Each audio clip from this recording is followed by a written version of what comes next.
Halo Sobat Musik, pernah bayangin band rock yang penuh kontroversi, pesta gila, gaya hidup ekstrim, tapi tetap menghasilkan musik legendaris yang mengubah wajah rock dunia?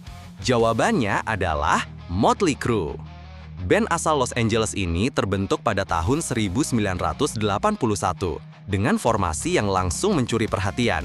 Vince Neil di vokal, Nikki Sixx di bass, Mick Mars di gitar, dan Tommy Lee di drum. 4 orang ini adalah bom waktu, dan ketika mereka bersama, lahirlah kombinasi eksplosif antara glam metal, punk attitude, dan gaya hidup rock and roll yang tanpa batas.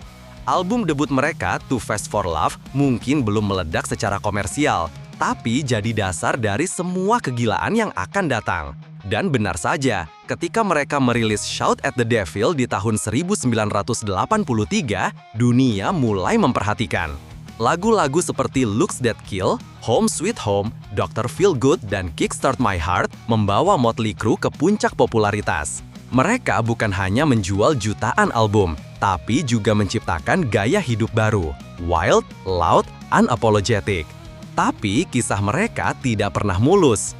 Nikki Sixx sempat overdosis heroin dan sempat dinyatakan meninggal sebelum hidup kembali dan menulis lagu Kickstart My Heart berdasarkan pengalamannya.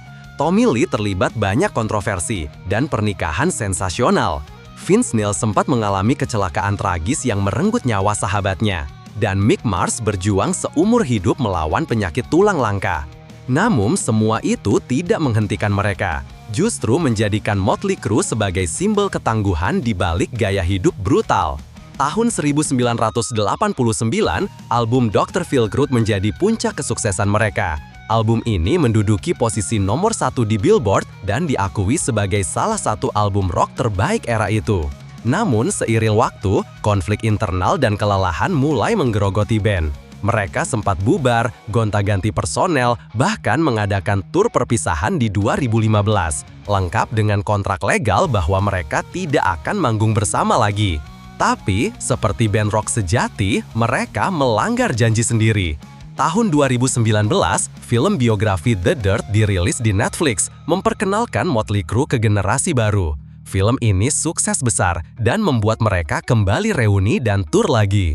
Motley Crue bukan hanya band, mereka adalah ikon dari era glam metal, simbol dari kebebasan ekstrim, dan pengingat bahwa musik rock tidak pernah rapi. Justru karena liarnya, kita mencintainya. Jadi, kalau kamu suka cerita band yang liar, penuh konflik tapi tetap melegenda, Motley Crue adalah kisah yang wajib kamu tahu.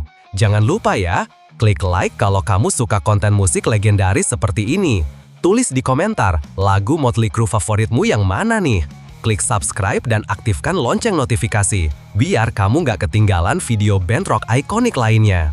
Sampai jumpa di video selanjutnya, dan ingat, you can't kill rock and roll, and you sure can't kill Motley Crue.